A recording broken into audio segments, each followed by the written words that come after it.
नमस्ते। आज 10 जनवरी, आज का लेक्चर हम हिंदी में लेंगे। इसका कारण अभी आपको थोड़ी देर में पता चल जाएगा।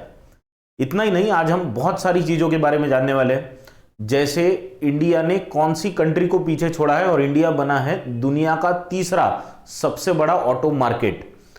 और भी काफ़ी चीज़ें हैं, जैसे फिनटेक कंपनी के लिए आरबीआई ने कौन सी नई चीज़ लाई है और किन कंपनियों का चयन किया है इन फिनटेक कंपनियों की टेस्टिंग के लिए। और एक चीज हम जानेंगे आज कि कौन सा ऐसा स्टेट है जहां पे नेशनल यूथ फेस्टिवल होने वाला है जो परसों से शुरू होगा, उसकी थीम क्या है। कौन सा ऐसा स्टेट बना है जो बैंकिंग में पूरी तरह डिजिटल हुआ है। इन सारे सवालों के जवाब आज के क्लास में मिलेंगे। मैं अमोल चेपे रेडिएंट एकेडमी के इस नए लेक्चर में आपका स्वागत करता हूं। चलो let us start with the first point. आज क्या है हमारे पास? तो आज हमारे पास सबसे पहला जो मुद्दा है, मुद्दा नहीं आज का दिन है, आज का क्लास हिंदी में लेने का कारण, आज है विश्व हिंदी दिवस। हिंदी हमारी ऑफिशियल 2 लैंग्वेजेस जो है उनमें से एक। हिंदी 1949 में 14 जनवरी को कॉन्स्टिट्यूएंट असेंबली ने हिंदी को as one of the official language, English के अलावा दूसरी ऑफिशियल लैंग्वेज के तौर पे चुना था। उसके बाद 1975 में नागपुर में पहला विश्व हिंदी सम्मेलन यानी वर्ल्ड हिंदी कॉन्फ्रेंस ये हुआ था। 1977 में यूनाइटेड नेशंस जनरल असेंबली में अटल बिहारी वाजपेयी जो हमारे फॉर्मर प्राइम मिनिस्टर थे, उस समय पे वो एक्सटर्नल अफेयर्स मिनिस्टर होते हुए उन्होंने यूनाइटेड नेशंस जनरल असेंबली में हिंदी में पहली बार भाषण भी दिया था। तो विश्व हिंदी कॉन्फ्रेंस जो हुआ था यानी विश्व हिंदी सम्मेलन, ये हुआ था 1975 में नागपुर में। वो हुआ था 10 जनवरी को और इसीलिए 10 जनवरी को विश्व हिंदी दिवस करके हम सेलिब्रेट करते हैं। विश्व हिंदी दिवस, ये जो सेलिब्रेशन इसका शुरू हुआ था वो हुआ था 2006 में शुरू। तो इसीलिए आज का जो लेक्चर हो रहा है वो हो रहा है हिंदी में, और वो इसलिए हो रहा है क्योंकि आज है विश्व हिंदी दिवस। ठीक है, चलेंगे अगले पॉइंट पे चलेंगे। Let us now move on to the first and the most important point. पहला हमारा आज का मुद्दा है टेम्परेचर से रिलेटेड। यहां हमारे शहरों में तो अभी फिलहाल काफी ठंडी पड़ रही है ना। अभी हमारे यहां टेम्परेचर 8-9 डिग्रीज में, अभी 8-9 डिग्रीज में है। लेकिन आपको पता है यूनाइटेड किंगडम में 2022 का जो साल था यानी पिछला साल, ये उनका अब तक का सबसे गर्म साल रहा। यानी वहां पे टेम्परेचर बहुत ज्यादा था पूरे साल भर। एवरेज जो टेम्परेचर यूनाइटेड किंगडम का था पिछले साल वो था 10.03 डिग्रीज यानी 10.03 डिग्रीज का टेम्परेचर था। अब देखिए 10.03 डिग्री का इनका एवरेज टेम्परेचर था साल भर का, लेकिन ये अभी तक का सबसे ज्यादा एवरेज टेम्परेचर था। पिछले साल जो एवरेज टेम्परेचर यूके का था वो था 9.88 डिग्रीज। यानी ग्लोबल वार्मिंग की जो बात कर रहे हैं हम लोग, क्लाइमेट चेंज की जो बात कर रहे हैं हम लोग, ये बात का अभी हमको आधिकारिक प्रमाण मिल रहा है ना। इतना ही नहीं, यूके में ही टेम्परेचर बढ़ रहा है ऐसा नहीं है, क्लाइमेट चेंज के बाकी भी प्रमाण और परिणाम हमको सभी जगह दिख रहे हैं। जैसे फ्रांस और स्विट्जरलैंड, यहां पे भी अब तक के सबसे गर्म साल दर्ज किए गए। यूनाइटेड किंगडम में जो अभी सबसे गर्म साल था, इनमें इस सेंचुरी में यानी ये 2001 से लेके तो 2023 तक आज अभी तक के 20 जो सबसे गर्म साल हुए, उनमें से 14 सबसे गर्म साल ये इस सेंचुरी में हुए। इसका मतलब हमको ये पता चल रहा है कि क्लाइमेट चेंज जो हो रहा है और ग्लोबल वार्मिंग जो हो रहा है, इससे पूरी अर्थ का टेम्परेचर बढ़ रहा है। ठीक है, तो 2022 का साल यूनाइटेड किंगडम की हिस्ट्री में सबसे गर्म साल दर्ज किया गया। सिर्फ यूके ही नहीं, फ्रांस, स्विट्जरलैंड जैसी कंट्रीज पे भी इसका असर पड़ा है। ठीक है, ये बात क्लियर हो गई। चले अगले पॉइंट पे चलेंगे। नेक्स्ट पॉइंट हमारा क्या है? नेक्स्ट पॉइंट है आरबीआई ने 6 अलग अलग एंटिटीज को फिनटेक प्रोडक्ट्स उनके टेस्ट करने के लिए चुना है ना। किसके अंडर? तो ये चुना है आरबीआई की एक स्कीम के अंडर जिसका नाम है सैंडबॉक्स स्कीम।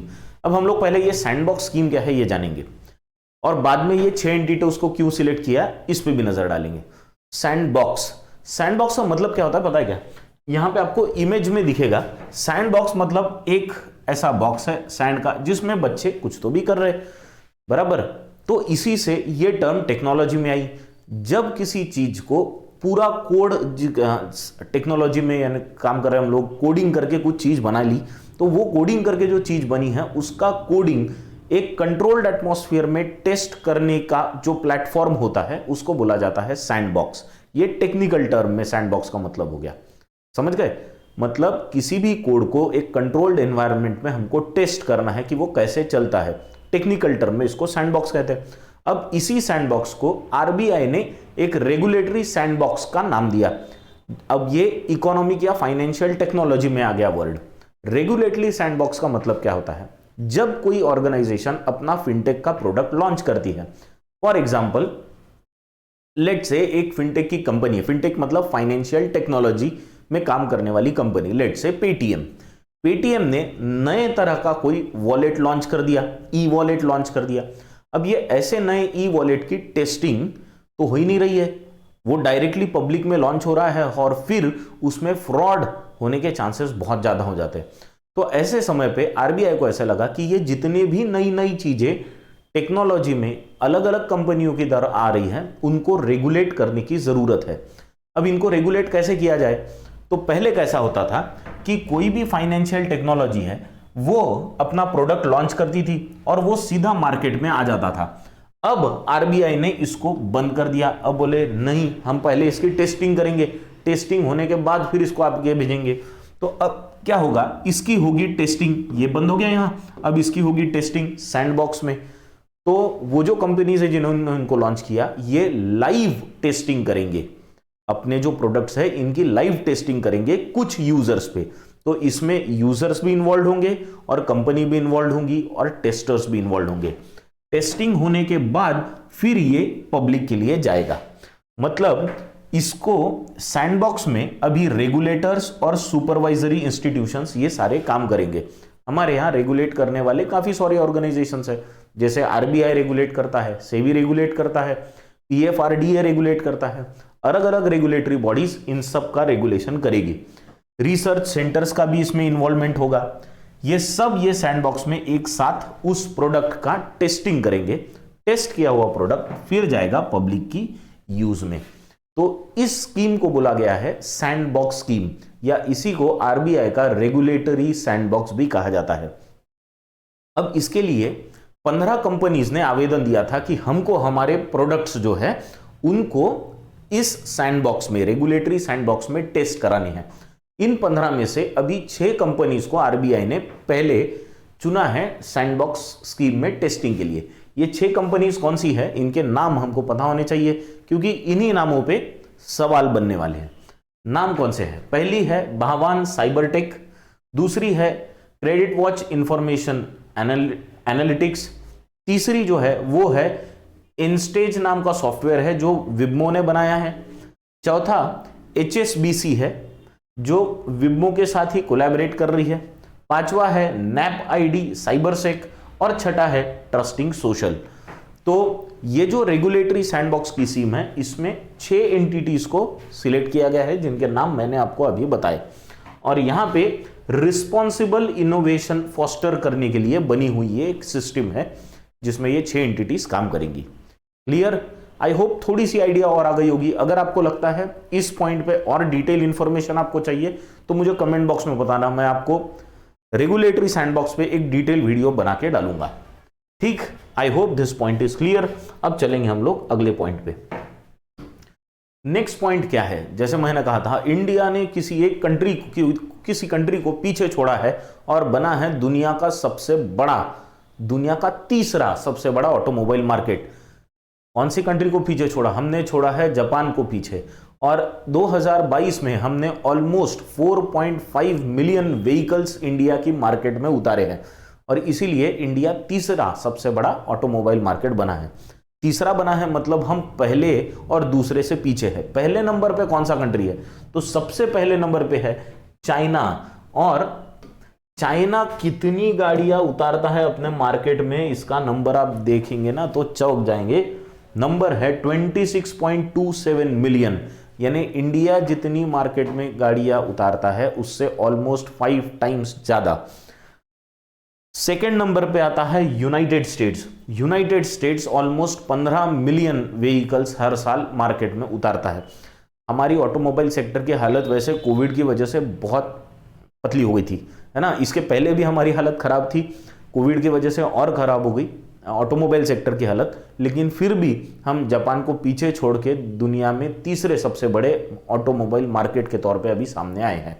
ठीक है, तो सवाल ये बन सकता है पहले नंबर पे कौन है, सवाल ये भी बन सकता है कि दूसरे नंबर पे कौन है, और सवाल ये भी बन सकता है कि किस कंट्री को इंडिया ने पीछे छोड़ा है तीसरा नंबर पाने के लिए।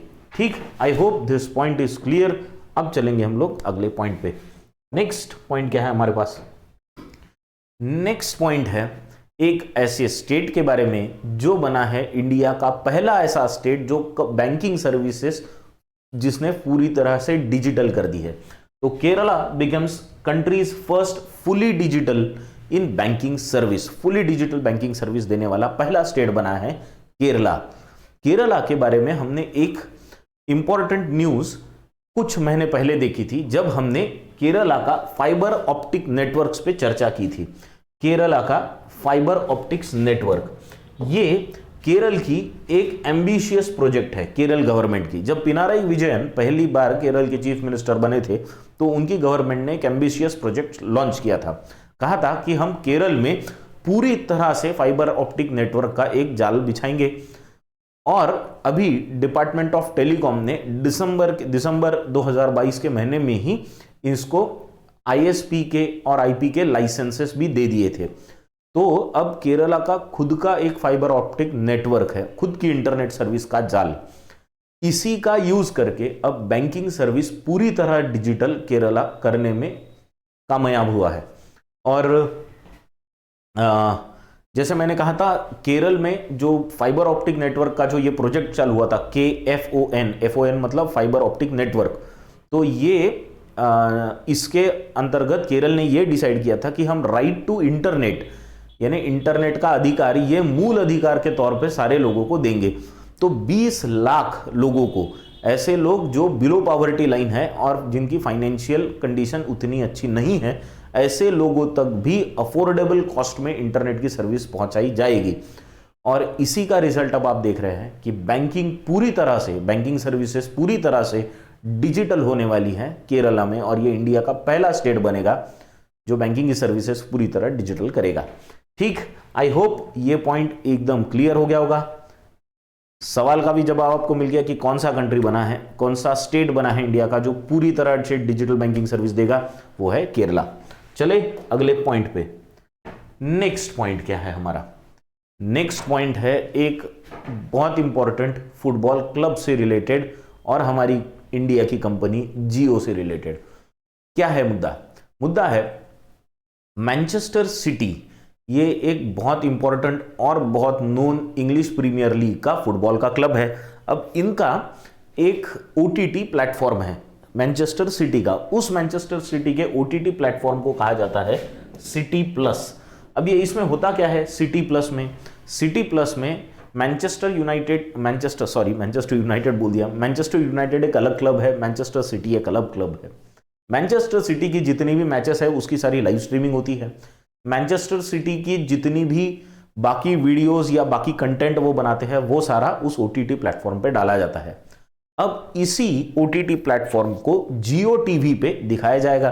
तो इसके लिए यानी जियो टीवी प्लेटफॉर्म पे इसको लाया जाएगा। इसका मतलब अब इंडिया के जो भी मैनचेस्टर सिटी के फैंस है इंडिया में, वो अपनी सबसे पसंदीदा इंग्लिश प्रीमियर लीग की टीम को फॉलो कर सकेंगे जियो टीवी पे।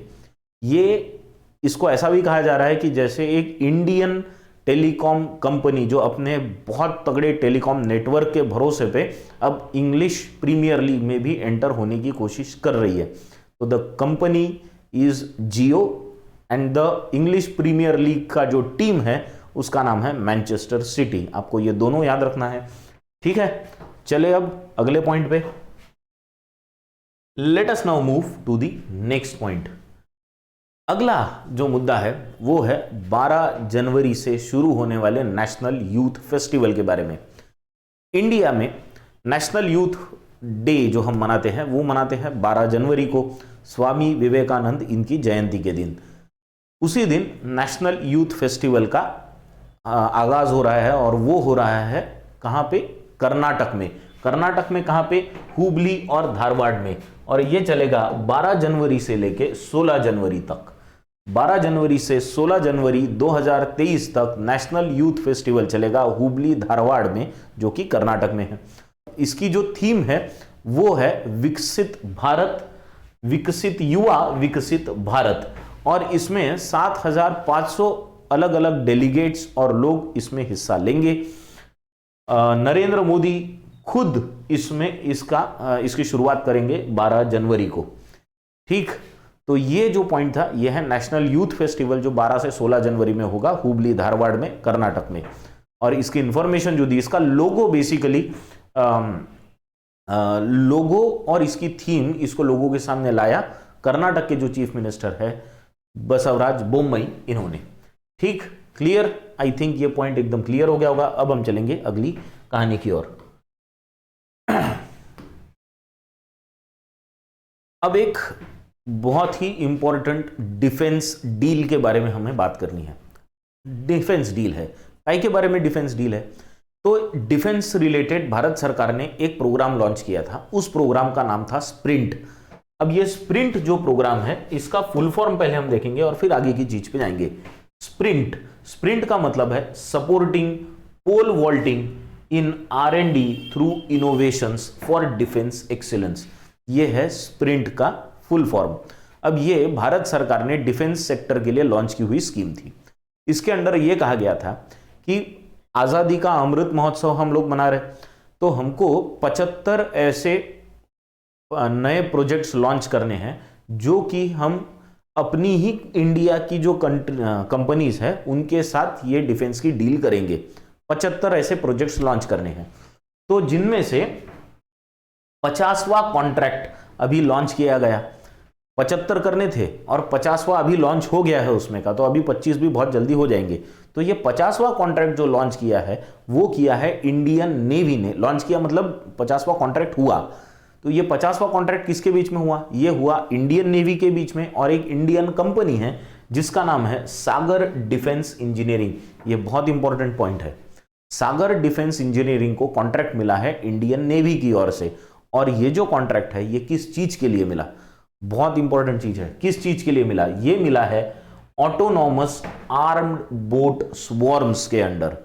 Autonomous armed boat swarms develop करेगी। कौन डेवलप करेगा? सागर डिफेंस इंजीनियरिंग ये डेवलप करेगा। और ये 50वां कॉन्ट्रैक्ट है। किस स्कीम के अंडर आता है? ये स्प्रिंट नाम की स्कीम के अंडर आता है, जिसमें हमें 75 प्रोजेक्ट्स लॉन्च करने थे। हमें मतलब इंडियन डिफेंस को 75 प्रोजेक्ट, जिनमें से ये 50वां कॉन्ट्रैक्ट है। अब ये ऑटोनॉमस आर्म्ड बोट स्वॉर्म्स है क्या? देखो, एक बोट होती है, छोटी सी बोट जो अनमैन्ड होती है, जिसमें व्यक्ति नहीं बैठता, कोई इंसान नहीं बैठता। ये रिमोट से चलाई जाने वाली बोट होती है और ये आर्म्ड होती है, यानी जिसके ऊपर बंदूक वगैरह सारी लगाई जा सकती है। और ये बोट्स समंदर में तैरती हैं ऐसी जगह, और इनका स्वॉर्म्स की तरह यूज किया जाता है। स्वॉर्म्स मतलब क्या? जब बहुत सारी चीजें एक साथ मिल जाए तो उसको कहा जाता है स्वॉर्म। जैसे हम कहते हैं ना स्वॉर्म ऑफ एंट्स, बहुत सारी चींटियां एकदम आ जाए तो उसको बोलेंगे स्वॉर्म ऑफ एंट्स। वैसे बहुत सारी छोटी छोटी बोट्स एक जगह इकट्ठा होके जब किसी बड़ी शिप को घेरने के लिए इसका यूज किया जा सकता है। तो ये टेक्नोलॉजी पे कौन काम करेगा? ये टेक्नोलॉजी पे काम करेगा सागर डिफेंस इंजीनियरिंग। कॉन्ट्रैक्ट मिला है इंडियन नेवी की ओर से। The scheme is sprint. ठीक, I hope this point is clear. अभी चलेंगे हम लोग अगले पॉइंट की ओर। नेक्स्ट पॉइंट क्या है हमारा? अगली है महाराष्ट्र पुलिस में अलग अलग महाराष्ट्र पुलिस के जो अवार्ड्स है उसके बारे में। तो जालना की पुलिस को और नागपुर की पुलिस को मिला है बेस्ट पुलिस यूनिट्स का अवार्ड। दो पुलिस की यूनिट्स को अवार्ड मिला है। पहली है जालना पुलिस यूनिट, दूसरी है नागपुर पुलिस यूनिट। दोनों को अलग अलग क्लास में मिला है अवार्ड। पहला जो क्लास है वो है क्लास ए। क्लास ए जो होता है और वो होता है 6100 आईपीसी की केसेस से कम जिस पुलिस यूनिट जिस पुलिस के एरिया में 6100 से ज्यादा 6100 से कम केसेस रजिस्टर होती है उनको बोला जाता है क्लास ए में, और जहां पे 6100 से ज्यादा केसेस रजिस्टर होती है उनको लिया जाता है क्लास बी में। तो क्लास ए यानी छोटे वाले ऐसा समझो, और क्लास बी मतलब बड़े वाले। तो क्लास ए में बेस्ट पुलिस यूनिट का जो अवार्ड मिला है वो मिला है जालना को, और क्लास बी जो है उसमें मिला है नागपुर को। ये दो सिटीज को बेस्ट पुलिस यूनिट का अवार्ड मिला। इनके अलावा और भी कुछ अवार्ड्स महाराष्ट्र पुलिस की तरफ से दिए गए। कौन से अवार्ड थे? तो जैसे रायगढ़ का जो डिस्ट्रिक्ट है इनको मिला है सेकंड बेस्ट पुलिस यूनिट का अवार्ड, वो क्लास ए में मिला। सिंधुदुर्ग पुलिस स्टेशन जो है, सिंधुदुर्ग डिस्ट्रिक्ट पुलिस जो है, इनको मिला है बेस्ट पुलिस यूनिट जिन्होंने सबसे ज्यादा कन्विक्शन कराए हैं ट्रायल केसेस में। यानी सिंधुदुर्ग पुलिस ने जिन आरोपियों को पकड़ा उनके अगेंस्ट जो ट्रायल केसेस चले उनमें सबसे ज्यादा आरोप सिद्ध हुए, तो सिंधुदुर्ग पुलिस को उसके लिए अवार्ड मिला। तीसरा बीड की डिस्ट्रिक्ट पुलिस को मिला है, बीड डिस्ट्रिक्ट पुलिस को मिला टेक्नोलॉजी का सबसे अच्छा यूज करने के लिए। और फिर मिला गढ़चिरौली के डिस्ट्रिक्ट पुलिस को, गढ़चिरौली के डिस्ट्रिक्ट पुलिस को जो अवार्ड मिला है वो मिला है सबसे अच्छी पब्लिक पुलिसिंग करने के लिए। Community policing, not public policing, उसको बोला जाता है कम्युनिटी पुलिसिंग करने के लिए गढ़चिरौली डिस्ट्रिक्ट पुलिस को अवार्ड मिला है। तो आई होप ये अवार्ड जो महाराष्ट्र पुलिस से मिले हैं अलग अलग डिस्ट्रिक्ट पुलिस को वो आपको ध्यान में रहेंगे। क्लास ए में मिला है जालना को, क्लास बी में मिला है नागपुर को। ठीक है, चले अगले पॉइंट पे। Let us now move to the other important point. हमारे सुप्रीम कोर्ट के चीफ जस्टिस यानी chief justice of India DY Chandrachud, इनको एक बहुत इंपॉर्टेंट सम्मान मिला है। सम्मान है अवार्ड फॉर ग्लोबल लीडरशिप। ये अवार्ड फॉर ग्लोबल लीडरशिप देता कौन है? ये अवार्ड दिया जाता है हार्वर्ड लॉ स्कूल का जो सेंटर है ऑन लीगल प्रोफेशन, उनके द्वारा यह अवार्ड दिया जाता है। तो हार्वर्ड लॉ स्कूल सेंटर जो है इसका ये सबसे बड़ा अवार्ड है, और ग्लोबल जो लीगल प्रोफेशन के फील्ड में जिन्होंने लीडरशिप प्रोवाइड की है उनको ये अवार्ड दिया जाता है। तो इस साल का अवार्ड जो मिला है वो दिया जा रहा है, या इस साल का अवार्ड के लिए जिनको चुना है वो है इंडिया के चीफ जस्टिस, नाम है उनका DY चंद्रचूड़। ये एक बहुत इंपॉर्टेंट पॉइंट है, हमको इसे याद रखना है। इनको ये अवार्ड दिया जाएगा कल 11 जनवरी को, एक वर्चुअल सेरेमनी होगी जिसमें इनको ये अवार्ड प्रदान किया जाएगा। आई होप ये पॉइंट एकदम क्लियर हो गया होगा। अभी अगले पॉइंट पे चलते।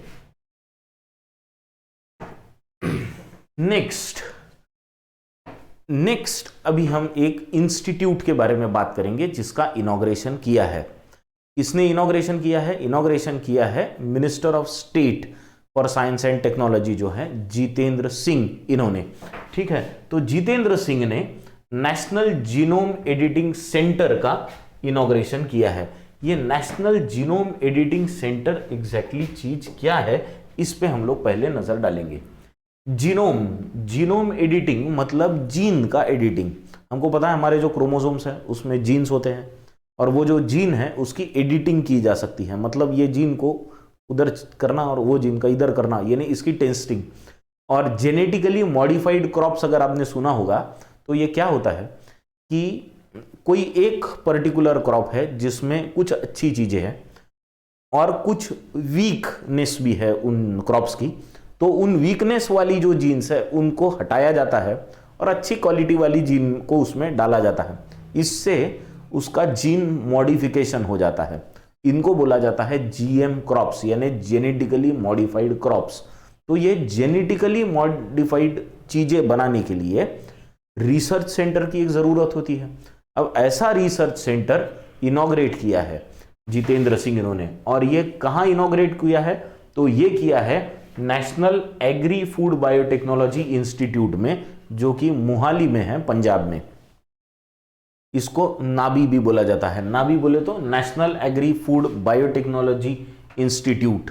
यहां पे national genome editing and training centre का गठन किया गया है, जिसको गठन नहीं किया गया, इसको इनॉग्रेट किया गया है, ठीक है। और इसमें सबसे अच्छी फैसिलिटीज होंगी काई के लिए, रिसर्च करने के लिए और डेवलपमेंट करने के लिए इस फील्ड में। आई होप ये पॉइंट एकदम क्लियर हो गया होगा। नया national genome editing and training centre कहाँ खुला है अगर पूछा जाए आपको, तो याद रखना ये हुआ है पंजाब में, पंजाब के मोहाली में, ठीक है। चलेंगे अगले पॉइंट पे। Let us now move on to the next point. Next है एक स्कीम के बारे में, एक स्टेट की स्कीम है जिसका नाम आपको पता होना चाहिए और वो कौन से स्टेट से रिलेटेड है ये भी पता होना चाहिए। त्रिपुरा, नॉर्थ ईस्ट का एक इंपॉर्टेंट स्टेट, उन्होंने सहर्ष नाम से एक स्कीम लॉन्च की है। स्कीम का नाम है सहर्ष।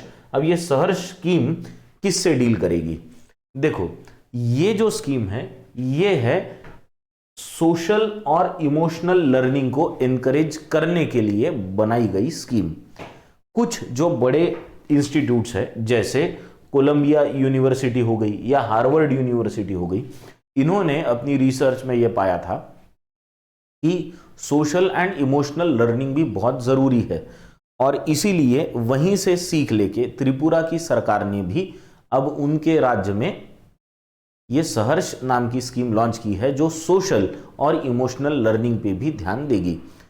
हमको स्टेट रिलेटेड स्कीम्स में बस इतना याद रखना होता है कि ये स्टेट और कि स्टेट का नाम क्या है, वो है त्रिपुरा, और स्कीम का नाम क्या है, वो है सहर्ष, ठीक। आई होप ये पॉइंट एकदम क्लियर हो गया होगा। अब चलेंगे अब लोग अगले पॉइंट की ओर। अगला किस्सा क्या है? अगला किस्सा है एक फेस्टिवल से रिलेटेड, और ये इंडिया का पहला इंक्लूजन फेस्टिवल है। नाम क्या है इसका? इसका नाम है पर्पल। नाम क्या है? पर्पल, कलर नहीं है, नाम है पर्पल, और ये इंडिया का पहला इंक्लूजन फेस्टिवल है। इंक्लूजन फेस्टिवल मतलब क्या है? तो ये फेस्टिवल पहला ऐसा फेस्टिवल है जो कि पीपल विथ डिसेबिलिटीज को के साथ मनाया गया, यानी सिर्फ उनको लेके मनाया गया, और इससे एक मैसेज दिया गया कि हमको एक ऐसा एनवायरनमेंट बिल्ड करने की जरूरत है कि जिसमें हम सबको साथ में लेके चल सके, यानी एक इंक्लूसिव एटमॉस्फेयर जिसमें सभी साथ हो। कहाँ लिया गया ये फेस्टिवल, कहाँ ऑर्गेनाइज किया गया? ये फेस्टिवल ऑर्गेनाइज किया गया पंजिम में, गोवा में, है ना। तो ये 6 जनवरी से लेके 8 जनवरी में हुआ, अभी परसों ही खत्म हुआ है। तो 6 जनवरी से 8 जनवरी के बीच में ये जो फेस्टिवल है वो हुआ, और वो पणजी में हुआ, गोवा में। फेस्टिवल का नाम हमको याद रखना है, नाम है इसका पर्पल फेस्ट, ठीक है। तो आपको यहाँ पे पिक्चर दिखेगा, पूरा पर्पल कलर में बना हुआ है। तो पर्पल फेस्ट 2023 कब से कब तक हुआ? 6 जनवरी से 8 जनवरी। कहाँ हुआ? गोवा में, पणजी में, ठीक है। इतना भी याद रखे तो भी सफिशिएंट है, सवाल इस पे ही आएगा, इससे ज्यादा नहीं पूछेंगे अगर आया भी इस पे तो, ठीक है। चलेंगे अगले पॉइंट की ओर। नेक्स्ट पॉइंट, अरे ये तो अपना सबसे पसंदीदा कार्यक्रम है, कौन सा? पतंग उड़ाना। पतंग वाले दिन आ गए अभी, है ना, संक्रांत आने वाली है। तो इंटरनेशनल काइट फेस्टिवल जो होता है वो होता है अहमदाबाद में, हर साल होता है अहमदाबाद में इंटरनेशनल काइट फेस्टिवल। इसी इंटरनेशनल काइट फेस्टिवल को इस साल भी मनाया जाएगा, और इसमें 65 से ज़्यादा कंट्रीज के लोग हिस्सा ले रहे हैं, जिसमें बहुत अलग अलग टाइप की काइट्स आएंगी, छोटी बड़ी सब तरह की काइट्स रहेंगी। और ये 8 जनवरी से शुरू हो गया और अभी ये चलेगा 14 जनवरी तक। तो 8 जनवरी से 14 जनवरी तक ये शुरू रहेगा। वैसे 1989 से ये फेस्टिवल अहमदाबाद में हर साल मनाया जा रहा है। इस साल की थीम जो है वो इंपॉर्टेंट है। मैंने वो नेशनल यूथ फेस्टिवल की थीम को इस थीम से कंफ्यूज कर दिया था और वहां बोल दिया था गलती से कि ये G20 से रिलेटेड है। ये वो नहीं थी, पर ये है, यानी काइट फेस्टिवल की जो थीम है वो G20 से रिलेटेड है। क्या है थीम?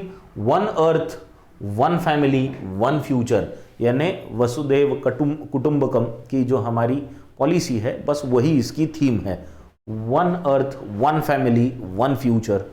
तो ये इस साल की इंटरनेशनल काइट फेस्टिवल जो कि अहमदाबाद में हो रहा है, 8 जनवरी से ही शुरू हो गया है, 14 जनवरी तक चलेगा। उत्तरायण की जो शुरुआत होती है उसको हम लोग जो सेलिब्रेट करते हैं वो इंटरनेशनल काइट फेस्टिवल उत्तरायण की शुरुआत के लिए सेलिब्रेट किया जाता है। आई होप ये पॉइंट जो है एकदम क्लियर हो गया होगा। 2-3 सवाल इसमें पूछेंगे। इंटरनेशनल फाइट फेस्टिवल कहाँ हुआ, याद रखना है अहमदाबाद में हुआ। कब से कब तक हुआ, 8 जनवरी से 14 जनवरी तक हुआ। थीम क्या थी, one earth one family one future. ठीक, चलो अगले पॉइंट पे। नेक्स्ट बात करेंगे अभी एक किताब के बारे में। बुक लिखी है संजीव सान्याल ने। संजीव सान्याल है कौन, पिछले साल हमने काफी इनका नाम चर्चा में सुना था। संजीव सान्याल थे principal economic adviser to the finance minister, है ना। फाइनेंस मिनिस्टर के मुख्य इकोनॉमिक एडवाइजर थे, प्रमुख इकोनॉमिक एडवाइजर संजीव सान्याल। इन्होंने वैसे भी पहले भी काफी सारी किताबें लिखी है, जैसे द ओशंस ऑफ चर्न इन्होंने लिखी थी, उसके बाद में द लैंड ऑफ 7 रिवर्स इन्होंने लिखा था, या India in the age of ideas, ये बुक भी संजीव सान्याल ने लिखी ही। अब इनकी एक नई किताब आई है, किताब का नाम है revolutionaries the other story of how India won it's freedom. तो ये जो किताब है, ये किताब है रिवॉल्यूशनरीज के बारे में और इनका contribution in the Indian independence movement. बहुत बार रिवॉल्यूशनरीज के लिए बहुत छोटा सा पार्ट हमारी हिस्ट्री की पढ़ाई में रखा जाता है, उनकी चीज़ों को और या फिर उनके कंट्रीब्यूशन को अब उस ज़्यादा बड़े तौर पे बाहर लाने की कोशिश काफ़ी सारे राइटर्स कर रहे हैं। उनमें ही संजीव सान्याल इनका भी नाम है और इन्होंने रिवॉल्यूशनरीज की कंट्रीब्यूशन को लोगों के सामने लाने के लिए एक किताब लिखी है जिसका नाम है revolutionaries the other story of how India won it's freedom. तो किताब का नाम याद रखना है, बुक के ऑथर का नाम याद रखना है, नाम है संजीव सान्याल। ठीक, चलो अब चलेंगे हम लोग अगले पॉइंट पे। अगली पॉइंट गवर्नमेंट की, भारत सरकार की एक बहुत इंपॉर्टेंट स्कीम से रिलेटेड है। इस स्कीम के बारे में हमने इससे पहले भी चर्चा की थी। स्कीम का नाम है स्वदेश दर्शन 2.0। पहले जो आया था वो था स्वदेश दर्शन। स्वदेश दर्शन में बुद्ध सर्किट, ओशन सर्किट वगैरह काफी सारे ऐसे सर्किट्स बने थे। अब आया स्वदेश दर्शन 2.0। स्वदेश दर्शन 2.0 के अंदर काफी सारी ऐसी हेरिटेज साइट्स है जिनको रीडेवलप करने की बात हो रही है या किया जाएगा। हमने कुछ दिन पहले गया और नालंदा, इनको भी रीडेवलप करने की बात के बारे में चर्चा की थी। ये भी स्वदेश दर्शन 2.0 के अंडर ही होने वाला था, जिसके वक्त हमने प्रसाद नाम की एक स्कीम का भी उल्लेख किया था। अब और कुछ नाम सामने आ रहे हैं। अब स्वदेश दर्शन 2.0 में बहुत सारे स्टेट्स ऐसे चुने हैं कि जहां की 2-2 साइट्स को रीडेवलप किया जा रहा है, जिसमें अरुणाचल प्रदेश है, आंध्र प्रदेश है, आसाम है, बिहार है, चंडीगढ़, गोवा, गुजरात और केरला। इन सारे स्टेट्स में से 2-2 चीज़ों को, 2-2 हेरिटेज साइट्स को डेवलप किया जा रहा है। तो अब कौन से 2 हेरिटेज साइट्स का नाम आया है, तो 2 हेरिटेज साइट्स है मैसूर और हम्पी। इनको भी रीडेवलप किया जाएगा स्वदेश दर्शन 2.0 के अंडर। ठीक है, तो हम्पी का जो मंदिर है कर्नाटक में और मैसूर जो है कर्नाटक में, इनका भी नाम स्वदेश दर्शन 2.0 में अभी शामिल किया है। यही इतनी ही बात है।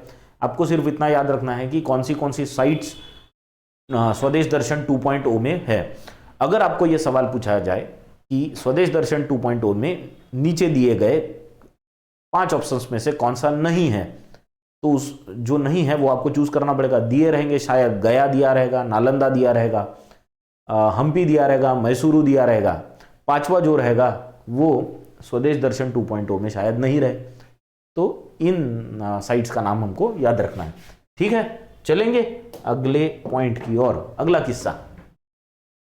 किस्सा है ब्यूरो ऑफ इंडियन स्टैंडर्ड्स का फाउंडेशन डे, BIS का फाउंडेशन डे। ये सेलिब्रेट किया गया 6 जनवरी को, और 6 जनवरी 2003 को ये सेलिब्रेट किया गया। इसको सेलिब्रेट करने के लिए पीयूष गोयल इनके द्वारा एक प्रोग्राम लॉन्च भी किया गया था जिसका नाम है क्वालिटी कनेक्ट, है ना। लोग तो इसके लिए कुछ कॉलेजेस के बच्चों, यानी 7 कॉलेजेस थे टोटल, जिनके बच्चों से डोर टू डोर एक कैंपेन करवाया गया कि जहां पे बच्चों ने क्वालिटी और स्टैंडर्ड्स के बारे में लोगों के घर घर जाके इंफॉर्मेशन दी। तो ये क्वालिटी कनेक्ट नाम का प्रोग्राम किस ऑर्गेनाइजेशन ने लॉन्च किया था? तो नाम याद रखना है BIS यानी ब्यूरो ऑफ इंडियन स्टैंडर्ड्स। इनका फाउंडेशन डे था 76th फाउंडेशन डे, जो इन्होंने 6 जनवरी 2023 को ऑब्जर्व किया। पीयूष गोयल इस प्रोग्राम में क्यों शरीक हुए थे? तो उसका कारण है क्योंकि ब्यूरो ऑफ इंडियन स्टैंडर्ड्स ये डिपार्टमेंट ऑफ कंज्यूमर अफेयर्स, जो कि मिनिस्ट्री ऑफ कंज्यूमर अफेयर्स के अंदर आता है, और ये मिनिस्ट्री ऑफ कंज्यूमर अफेयर्स जो है उसके मिनिस्टर पीयूष गोयल है, इसलिए पीयूष गोयल ये कार्यक्रम में आए थे। प्रोग्राम आपको पूछा जाएगा कौन सा था, कैंपेन का नाम, तो याद रखना क्वालिटी कनेक्ट। इतने जो पॉइंट्स थे, आज थोड़ा क्विक हुआ ना, लेकिन जो भी है एक क्विक रिवीजन हो गई। 10 जनवरी के ये सारे पॉइंट्स थे। हिंदी में लेक्चर था, आपको कैसा लगा कमेंट बॉक्स में जरूर बताना। जिन्होंने अब तक सब्सक्राइब नहीं किया है वो सब्सक्राइब कर लेना। Thank you very much.